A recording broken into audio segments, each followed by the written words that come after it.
It's The World This Week. The World This Week in partnership with the Daily Beast. Craig Kapitas is contributing editor for said publication. How are you? Okay, mon capitaine. Also with us, Marie Jégo, reporter at the international desk of a French broadsheet of record Le Monde. How are you? I'm fine, thank you. Ana Navarro Pedro is Paris correspondent for the Portuguese news weekly Visão. How are things? Very well. Thank you. Very well, okay. Matthias Krupa, Paris correspondent for a German publication, Die Zeit. Very well as well? Very well as well. Long weekend here in the studio. Long weekend in the studio. You can listen, like, and subscribe. It won't be that long, though, to The World This Week. We're not listening here On the whole Spotify, weekend. No. Apple Podcasts, and other fine streaming services. It was billed as the main event in Jeddah, the rehabilitation of Bashar al-Assad back at an Arab League summit for the first time in 12 years. His return, the fruit of a thaw in relations between hosts Saudi Arabia and Damascus's patrons, Iran. But the hosts had a surprise in store. Ukraine's President Volodymyr Zelensky coming in for a speech before an audience that needs convincing. Yes, many in the room, like Egypt, import Ukrainian grain, but outliers aside like Morocco, they also enjoy good ties with Moscow. Zelensky playing on his country's defense of its Muslim minority, particularly after Russia's 2014 annexation of Crimea. For centuries, the Crimean Tatar have been and should remain an integral and strong part of the Muslim community of the world. But Crimea was the first to suffer from the Russian occupation. And until now, most of those who are subjected to repression in the occupied Crimea are Muslims. Marie Jégo, this was important, that nod to the Tatar minority in Ukraine, particularly because the Arab Street has complained, well, why is all the attention on Ukraine and not on the Palestinians? Here he's saying, no, this is solidarity with the Muslim world. Sure, he's remembering something that few people are aware of, the fact that Crimean Tatars have been repressed strongly by first Soviet authorities and nowadays since the annexation by Russian authorities, by Putin regime. In fact, they were put in jail and they were harassed. And so, what do you make of this more broadly? Mohammed bin Salman saying, let's have a party, a welcome back party for Bashar al-Assad. Oh, but we're also bringing Volodymyr Zelensky. This is really a strange world indeed. But I think Zelensky, we can say that Zelensky is supposed to go afterwards to Japan. So Zelensky is trying to get a lot of attention. He was in Europe for a European tour recently, and we can see that he's making a lot of efforts to point on this. Ana Navarro Pedro. Yes, well, President of Ukraine is on a diplomatic offensive, literally, to get more guns and to get actually an increment again on the supply of guns by the West, by Western allies. Now it's the fighter jets. But it's the Saudi crown prince giving him the floor in Jeddah. Why not? There will be lots of opportunity for reconstruction of Ukraine later on. Zelensky received this week BlackRock, which is this hedge fund, the most important in the world, with which he has signed a deal for the reconstruction of Ukraine. But there is a lot of juicy deals to be made, so why not? Craig Kapitas, when Mohammed bin Salman, because it's at his discretion that it happened, and remember, Bashar al-Assad's a captive audience in the room when Zelensky is speaking. Is this a message to Tehran? Is it a message to Moscow? Is it a message to Washington that MBS is sending? I don't know what kind of message he's sending. I think the good news is that the Qataris stayed in the room to hear Zelensky, and they left when Assad stood up to speak. Plus all this Muslim Brotherhood stuff. Sorry, I don't buy it. 500,000 dead in the war, 7 million displaced, another 7 million refugees. I believe most of those poor individuals were Muslim. So I don't, it's glib to say this. Talking about Syria here. Yeah. It's glib to say it, but life is cheap. But in the Mideast, when it comes to these guys at the Arab Summit, life is valueless. Actually, in the Middle East, this reintegration of Syria and of Bashar al-Assad in the Arab League is seen as a real Iranian victory after the deal brokered by China between Riyadh and Tehran, when they started diplomatic relations again. Apparently, from what is being said in the Middle East, the integration of Bashar al-Assad in the Arab League was part of the deal. But I'll put it to you, Matthias Krupa. Our correspondent in Jeddah says that Zelensky stole the thunder of Assad today. And so, yes, we're welcoming back Assad. Victory, as you say, for Iran. But Zelensky's. Here's the West's poster child. Maybe this is, to be honest, I find it hard to read as well. And maybe it's just this to soften a little bit the introduction of Bashar al-Assad, to have Zelensky there. I mean, there are two questions. The one is you mentioned what does it mean, or what is the idea behind Saudi Arabia. The other one is what is the idea of Zelensky being there? Because in Japan, that's quite obvious. He will go there and ask for further weapons. But obviously, in Jeddah, he's not for weapons. So what is really? He wants to be a player. He wants to be a player. Wants to be on the international scene. Yeah. And guess what? He's got the bankroll to pull it off. So I don't think it's really. I think unwise to look at this. It's just what happened in Jeddah. He's bought, a golf tournament. He's trying to get the World Cup to come to Saudi Arabia. He's building all these cities thinking tourists are going to come. He's even talking about having some areas where you can drink booze. Okay, so yeah, so he wants to be a player. He wants to make everyone happy. And I think it's making a lot of people unhappy, particularly the United States and the West, because guess what? We used to be the players, but you know what? We don't have any money anymore. But we spoke with former U.S. Ambassador to Syria, Robert Ford, and he said today they must be delighted in Washington that Zelensky was invited to Jeddah. Wait for the backlash. All right. Volodymyr Zelensky certainly, as Marie Gigot was saying, clocking up the miles. After Rome, Berlin, Paris, London last weekend, Ukraine's president's next destination, Japan, where he's officially announced on Sunday. The plane, by the way, dispatched to Jeddah by his French counterpart, Emmanuel Macron, who's at that G7 in Hiroshima with a tribute to peace at that shrine that remembers the victims of the 1945 atomic bomb. G7 leaders talking in the same breath of tightening of sanctions with a bid to curb Russia's diamond trade. But ahead of an anticipated spring counteroffensive, it's air supremacy that Ukraine needs. France 24's team followed the territorial army in training in the southern Zaporizhzhia region. No one has ever fought back against an enemy like this, which has supremacy in the air, as well as lots of tanks, artillery, and heavy weapons. Marie Gigot, your thoughts on that? Can this much vaunted spring counteroffensive work without air supremacy? Without air supremacy, no. I think that's what Zelensky definitely wants. He wants jets. So he got some MiG-29 from Slovakia and Poland, but he would like to have some F-16. And America is holding on its decision on this. Maybe they could give the authorization to European countries to give some F-16 to Ukraine, but it's clear that without an aerial forces, it will be very difficult to have a successful counteroffensive.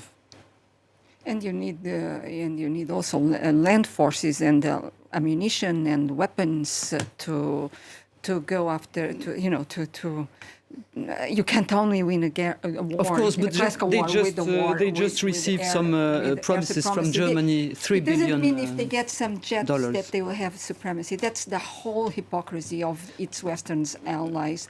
And even the United States now, they are saying, well, after this alliance set up by the Prime Minister of United Kingdom, of international alliance of people who might supply or at least would fence for Ukraine to have the jets, United States answered that, well, we are not opposed, but the decision hasn't been made. And I'm quoting. This means, I mean, it can only be read in one way, is that the United States are really considering that if they do give the green light, Moscow might interpret that as being game for hitting U.S. and European targets. So it would be a direct confrontation between Washington and Moscow, which the Americans don't want. Okay, so there's public discourse, you're right, and there's what's happening behind the scenes. The week began with first the French and the British pledging to train Ukrainian pilots. The UK among nations, as Anna was saying, calling for a jets coalition. But when in Berlin earlier this week, UK Defence Secretary Ben Wallace qualified his country's position. First of all, Britain isn't going to donate any fighter jets to Ukraine at this time. Typhoon is, we've been consistent in saying we're not going to deliver Typhoon Tranche 1, is not a plane that would be suitable. Right, so it won't be Typhoons. It'll be what? It'll be what the spookies are telling me is the word du jour, culmination, which is a military term that they're seeing that the intelligence agencies are now seeing taking place there, and this excites them a great deal. Culmination in military terms is when a unit cannot attack in the form it was built. So over this 1,200-kilometer front line, over the past month, you've seen Russian brigades being reduced to company-sized attacks on smaller chunks of land. And since the start of the year, what they tell me today, 100 attacks a day in the front line have now been reduced to under 40 a day at company size. So, from the Russian side? No, from the Russian side. Yes. Mm-hmm. So what I'm told, what they suspect, the intelligence guys I spoke to suspect, is they're kind of hedging on this plane stuff while the culmination continues. Yeah, because here's the follow-up question to all this. Yeah. The U.S., the latest in the last hours to announce they too are going to train pilots. Now, everybody's saying, oh, we're not pledging planes. But what are they training them for? Obviously, planes are coming. Of course. But when? You're not going to see those. If they're the culmination should be complete, if it goes according to what they're saying, by the time winter comes, they may be attacking in squad. The Russians might be attacking in squad-sized units, because the Russian army has been devastated.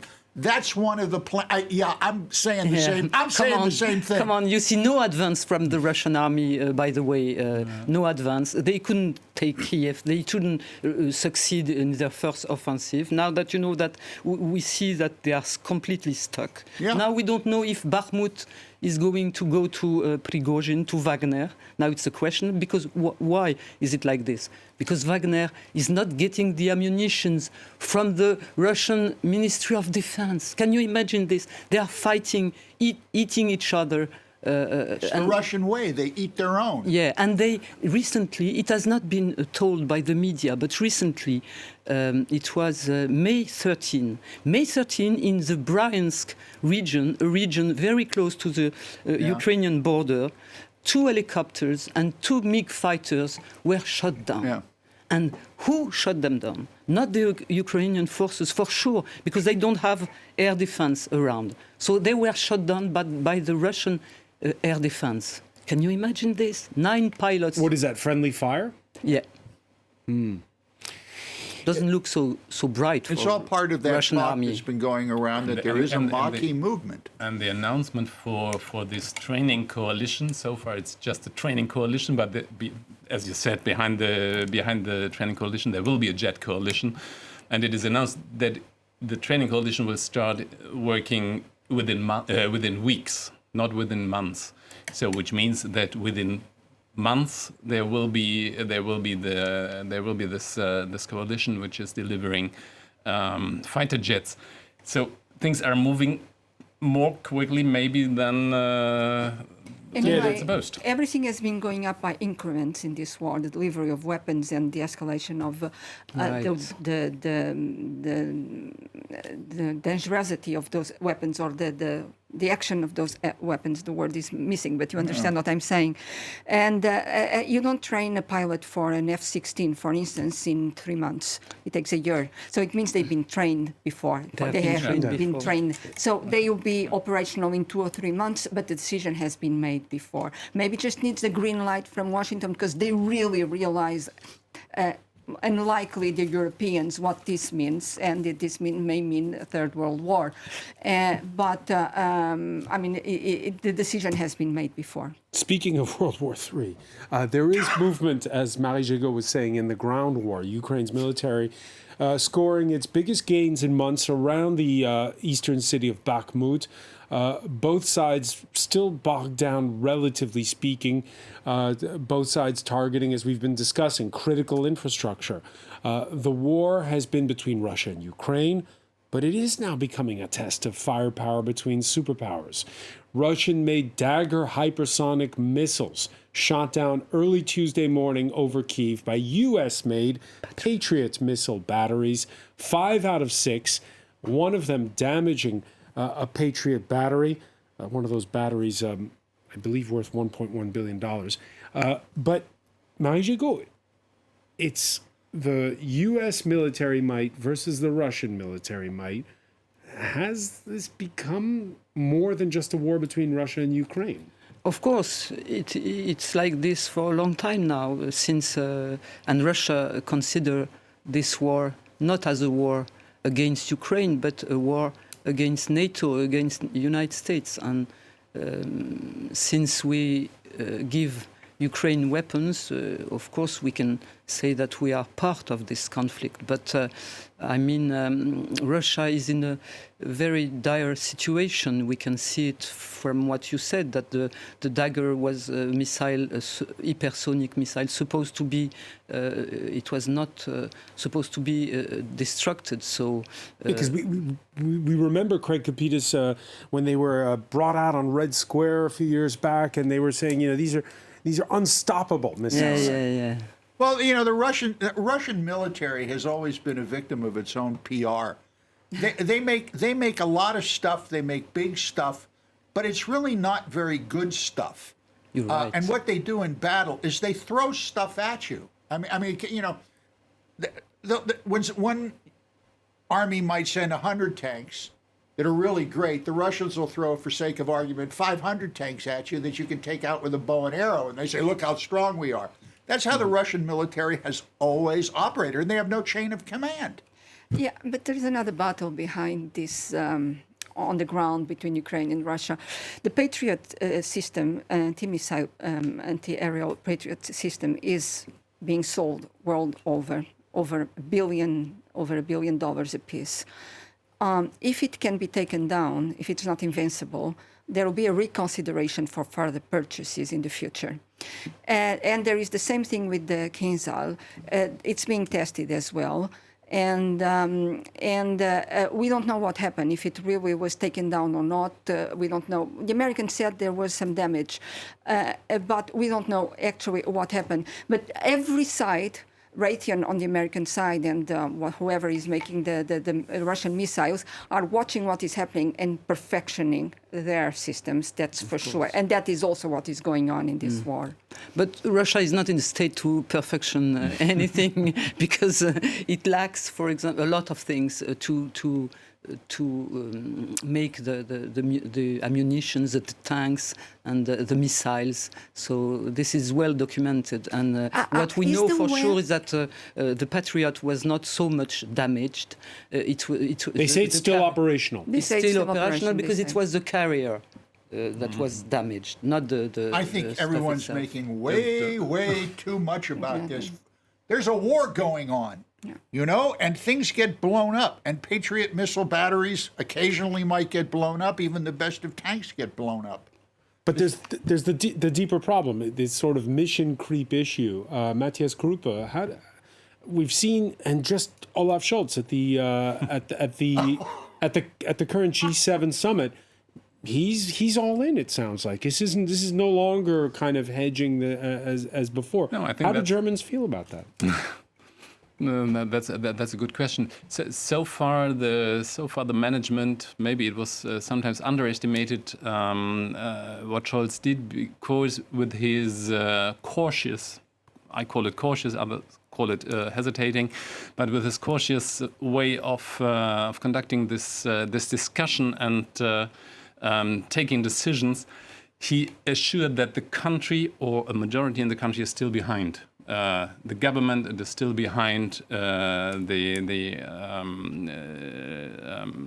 deployment of arms to. So Germans like it when you Ukraine. move methodically, but as Craig was stating, wars happen in real time. Yeah, wars has happened in real time, but I mean the good news from the G7 is that apparently they are now on the same line, and they are on the same page. They have the same communication. This time they let Biden the lead. They gave Biden the lead. There was no premature communication from Macron, from one other. So honestly, my impression is they learned a lot about sticking together their coalition, sticking together their efforts, and communicating in a much more reliable way than in the past. What if you looked at it from the other side of the world? If you hear news in English, actually, because I don't understand the other languages, but in India, in Singapore, China, not interesting, but many places you hear talking about this G7 meeting as the post-Western world that is taking place, and the West trying to still, the Western minority still trying to rule the world and dictate its rules to the rest of Except the world. it's being hosted in Japan, and Prime Minister Kishida was in Kyiv on the day when Xi Jinping was in Moscow. Wouldn't you, in geopolitical terms, put Japan, and by the way, South Korea, in the Western minority, as the Indians might say, or the Singaporeans might say? I remember distinctly, it was like day 2 of the war, and the Japanese ambassador to Kyiv put on his family's samurai outfit. And he stood up and they took a picture and he said, "Come on, Russia, mess with me." Now that's what you call gutsy. You're quite right with the post-Western world. I'm not embracing that theory. I'm just saying what. But the leaders of India, is looking at us. leaders of India, Brazil, they were invited. But the question They behind are this invited. post-Western world is, if the West is not any longer the majority, who is the majority? There is no majority There in is a this shift. post-Western There is a world. shift. There's There is a a shift. shift, but there is no majority. And then inside. secondly, they're saying, and the West is being totally hypocritical, because hypocrisy is saying, Europeans saying they don't purchase any more oil from Russia, but they do actually, and saying that they don't accept to any trade with Russia, but they do still have, and it's going up, and so is the United States, and we know that some of the things that are in the sections go through via Turkey or via Kazakhstan into Russia, and there is at the same time a whole other problem, just to Follow put it the in the money. picture, the dollars. Yeah. The world is getting away from the dollar. So there is so many things So going funny. out I mean, in this it's so funny because shift. if you look carefully at the situation, you see that now Russia is selling a lot of oil to India. India has become a big buyer of oil, and they decided, because they are against the dollar, so they decided to trade with their currencies. So now we have Russia with a lot of rupees. But what is Russia going to do with the rupees? This is a problem, the main problem. You There can is, say that American, no to the American, no to the Western world. No. They are decadent, they are finished, but their It's money, not a question of opinion the oil, here. the I'm oil, not the making an gas, opinion. everything is trade. I'm not with giving an opinion and saying if I'm for or against. dollar. I'm saying So- you have to take watch Sure, it sure. and put it in the picture. Sure, This but element it's not because real. very It's different. not real. Yeah, you know the BRICS, which a means trend. Brazil, Russia, India, and China, It's and not South real. Africa. This summer are going to have a summit, and in this summit they're Yes. going to launch counter. But explain to me, what is BRIC exactly? What do? They don't even have between themselves some tax accommodation or some rules for trade. They have nothing. They are not like have European nothing. Union, that's for sure. But there are 27 countries asking to Yeah, be yeah, part it's of a the good BRICS. picture. So you have to course. take. You can have an opinion, and that's It's only right. PR. But you It's have only to PR. have, Yeah, no, like you said you have from- to, about as a Russia. historian, you have to really watch what's Of going course, on of in the course. world. We have to- Get those rupees. You sell them to the Saudis for a discount. Yes. Okay, they reinvest those rupees in India. Follow the money. Where's the center of power? His name is Mohammed bin Salman. He's got the bank account. He's got cash. All right, there are Ukrainians risking, by the way, their lives for their livelihoods. France 24's Catherine Norris-Trent and Yoann Baudin spoke with one farmer who's plowing a field that's potentially mined. This is near Zaporizhzhia. He can't afford to go another planting season without sowing his crops. So there you see him up in his tractor. Now, the good news for that farmer is that in between rounds of Turkey's presidential election, incumbent Recep Tayyip Erdogan announcing a 2-month rollover of the grain deal that allows both warring parties to ship food and fertilizer via the Black Sea. It's been a good week for Erdogan. Yes, he's forced into a runoff, which is a first for Turkey under its new presidential system. But with 49.5% of the vote, he proved the polls wrong and went to bed last Sunday night magnanimous.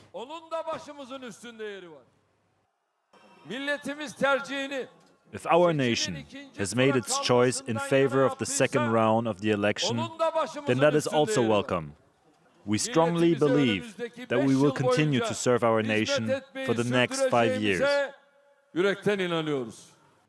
Marie Jégo, Recep Tayyip Erdogan, some had even predicted that he would be out in the first round. What happened? Yeah, very strange indeed. The polls were completely wrong.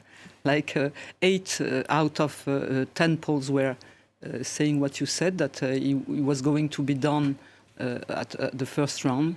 But in fact, probably defeating him in a system which favors him structurally and institutionally has proven very difficult. For just one example, 6 weeks before the election, on TV, Erdogan got airtime for 48 hours, Kilicdaroglu, 32 minutes. That is correct. 80 hours to 32 on TRT Haber. Look, let's be truthful, not neutral. Erdogan is a dictator. Dictators do not lose elections. The political scientists will say what Tayyip does is called competitive authoritarianism. It's actually a style of government, it's a hybrid theocratic organism, okay, and it rules by decree, and it self-legitimizes itself through these problematic elections. Now, this is what Erdogan has done for years. He's a master of it. He creates boogeymen, whether it's FETÖ or the Kurds. I mean, the Kurds have always been the boogeyman there. Always. And when you figure that some 25% of the country is rural, can't say it on TV, but we will, peasants, that's what they are. He pays them off, and they're very happy. So that's the reality. What's his trump card? He's a member of NATO, so we have to be nice. If the opposition's going to pull off a miracle, it'll take a lot of campaign promises in a short amount of time from his opponent. And with the nationalist far right surging in that first round, the center-left leader, Kemal Kilicdaroglu, turning his focus on the 3.6 million Syrian refugees living in Turkey. In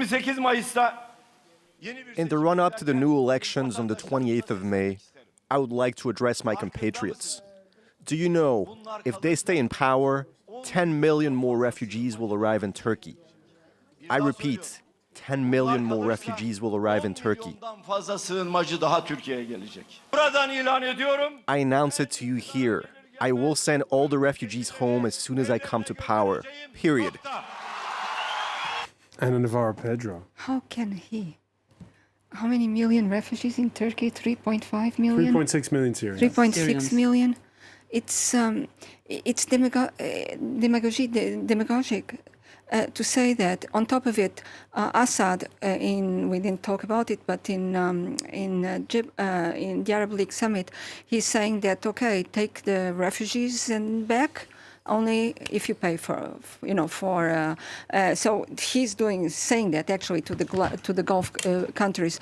So this is just as bad as paying off as Erdogan saying that he's doubling the salaries of all civil servants in Turkey right now. It's panic. I find it very bitter as well. But to be honest, if he wins with this move, all of us will be happy because you have to. I mean, the logic. Once again, I'm not in favor of what he's doing there. But the logic is, if you want to beat a demagogue, you have to be demagogic. So that's the logic behind. The irony. It's really bitter. The irony of all of this is that years ago, I had a long talk with Erdogan about this issue of the refugees. And for all his political phoniness and posturing and strongmanism, he actually does honestly feel that it's his responsibility to take care of these people. And he almost went into tears when we were talking, and we weren't on camera, by the way. He really believes this is his duty as a human being, and he's very serious about it. And he has, because of his strongman tactics, he has convinced a majority of the Turkish population that this is their duty too.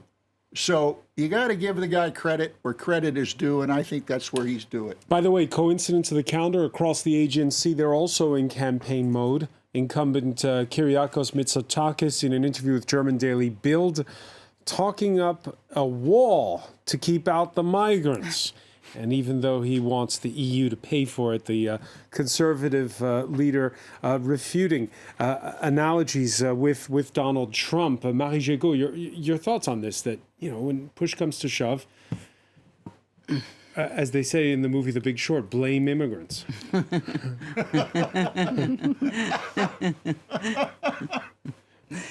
Yes, I don't know.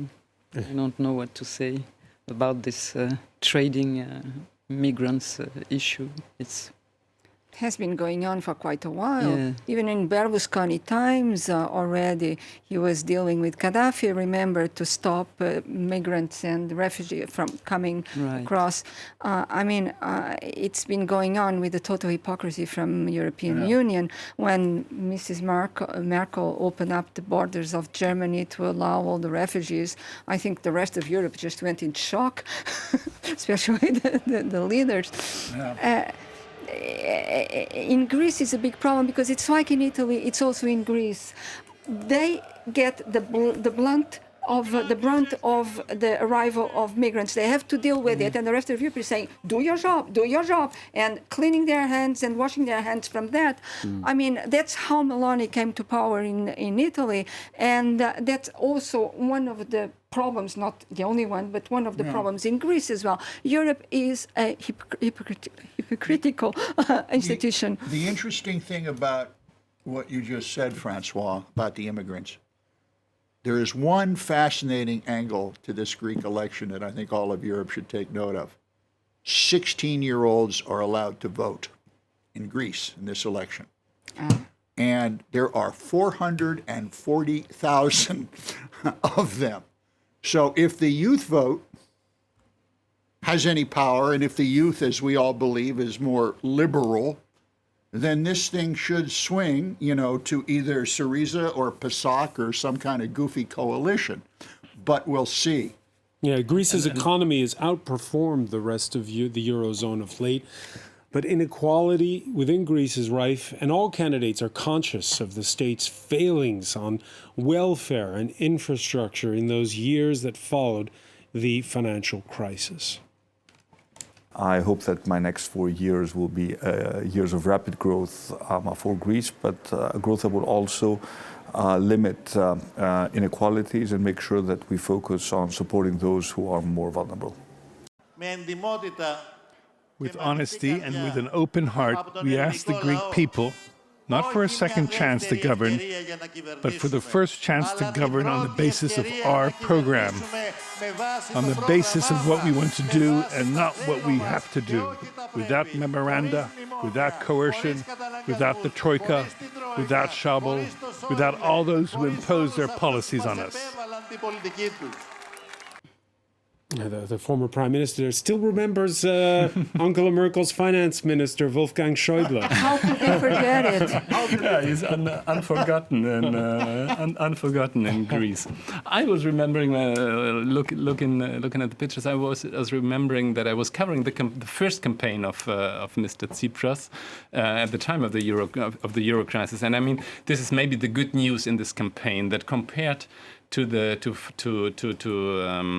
campaigns and to the elections during the euro crisis, it is much more low profile. It's much more the importance of this election, be it a conservative win, be it a Syriza win. It's not as dramatic as it was 10 years ago. So maybe there's some kind of normalization in the Greek politics. Before we go, he wanted to clear his conscience before it was too late. A 98-year-old retired rail worker revealing where his unit of the French resistance on June the 8th, 1944, took 47 captured German soldiers to a small wooded area near a village in central France, forced them to dig their own graves, shot them, and covered their remains with quicklime. Edmond Réveil uncovering a dark chapter that had long been suspected but never openly admitted. June the 8th, 1944 is 2 days after the Allies landed at D-Day, as the resistance was fighting ferociously to liberate the nearby city of Tulle, and 2 days before the SS slaughtered 643 villagers in the village of Oradour-sur-Glane. They gave us the order to kill them, and the captain when he told them. He spoke to them one by one. Because he was Alsatian, he spoke good German. He told them they were going to be shot. Each maquisard killed one German. I didn't. There were 3 or 4 of us who didn't take part. We refused. Marie-Jago, the last remaining member of that unit, they had started to look in the 1960s and then stopped, and now he's bearing his soul. It's very touching that he tries to alleviate his emotional burden, and although he explains that he himself didn't kill, he refused to do this, and there were 3 or 4 guys in his brigade that refused to kill the Germans, but war is always terrible, so it's not so surprising that such an event took place. Right after, 2 days after, I think, there was a hanging of almost 100 civilians in Tulle as a response from the Nazi Germans. So, yes. Yeah, they were hung by lampposts. I know that Matthias Kruppe, there's been a lot of coverage in Germany and associations thanking him for. And now the search is on to try to find where their remains are. Yeah, I mean, there's now a common initiative from the French government, and together, not with the German government, but with an organization who takes care about the graves of the soldiers in the world wars in Germany, the so-called famous Volksbund Kriegsgräberfürsorge. And I think this is really good news that things like this are now done together, and that we are at a moment where we can deal together, and we have a common stance on this, on a common approach on this chapter of our past. So yes, indeed, there was a lot of coverage in Germany. And of our Pedro, a reminder that, and of course we're looking at this through the prism of the fact that the attention on this continent is on the war in Ukraine right now, that in the name of a good cause, people do horrible things. Absolutely, and this is war. And this is war. And I have narratives of people who lived the war, either in the camps or during the war. And it's not black or white as the media nowadays try to portray it. A war is never black or white. And in these cases of resistance, also that the French resistance that is maybe going through some sort of another lecture, because first, this is French historian Michel Viorca. He said that the French resistance and all the resistances always go through three stages. First, there is the legend of the hero, the ones who resisted. Then there is the legend of the victim. At some point in history, start looking at the ones who were shot at their hands. And then later we say comes the era of suspicion, and we must be aware of that era. It's suspicion can only come if we believe that everything can be white on the side of the winner and black on the side of the loser. It's not war. You have men and women with guns on their hands and no law above them except for the orders they receive. This was a direct order from a general. This gentleman said was from General Koenig, who gave the order of shooting these soldiers because there was no one to take care of prisoners of war, actually. And this was the decision taken. That's war for you, and trying to show it going into having, like I remember an American journalist, seeing United States bombing some country in Middle East and saying this is beautiful, those beautiful missiles. Jack Tapper, not to mention him. I mean, I just say it's impossible. It's impossible to show war in this way to our readers and our. Craig Capitas, that justification that Anna was talking about, that they couldn't keep the prisoners, so the order came to shoot them. Right. And this story will be cackled into propaganda by Russian television over the next 48 hours. They will come down on the West like a ton of bricks over this. War crimes! Nothing happened in Bucha. Remember, in war, it's the victors who write the history books. I believe it was Napoleon who said that. But maybe we should not look at each and every news today through the lenses of the Russian war, of the Russian propaganda. I mean, this is, as you said, this is a touching story in itself. It's a touching story, and there's another war that we still don't talk about in this country, which is Algeria's bloody battle for independence, or very rarely. Those who lived through it, their generation is dying out. They don't talk much about what happened there, Marie Shekou. Yes, and we see some, recently, for example, some journalists telling us that certainly Mr. Le Pen was not torturing Algerians. In Algeria, this news went on some weeks ago. So it's going to hurt Mr. Le Pen. So revisionism on what happened there. On the main French radio station, it was said like this. The Germans have been great at examining their own past. What are your thoughts, Matthias, on how the French have examined this? Again, it's one chapter of what happened during a war. Have they? I want to come in the position as a German to judge about other countries dealing with their past. Yes. Even you said it. The story of a war is written by the victors and not by the victims. But the more the time passes, the more the victims have their voice in it. And the good news is that you only see this happening in a democracy. Yeah, you're not going to see it in Russia. Absolutely. You're not going to see it in Turkey. You're not going to see it in Saudi Arabia. It comes down to the basic fact is that, democracy is really messy and argumentative, but you know something? it actually kind of works at the end of the day. It's not really surprising that things like that happened at that time, even if we are talking about war crimes. Yeah. We'll have to leave it there for now. I want to thank you very much, Matthias Krupa. I want to thank Marie Jégo, Anna Navarro Pedro, Craig Kopitas. Thank you for being with us here in The World This Week.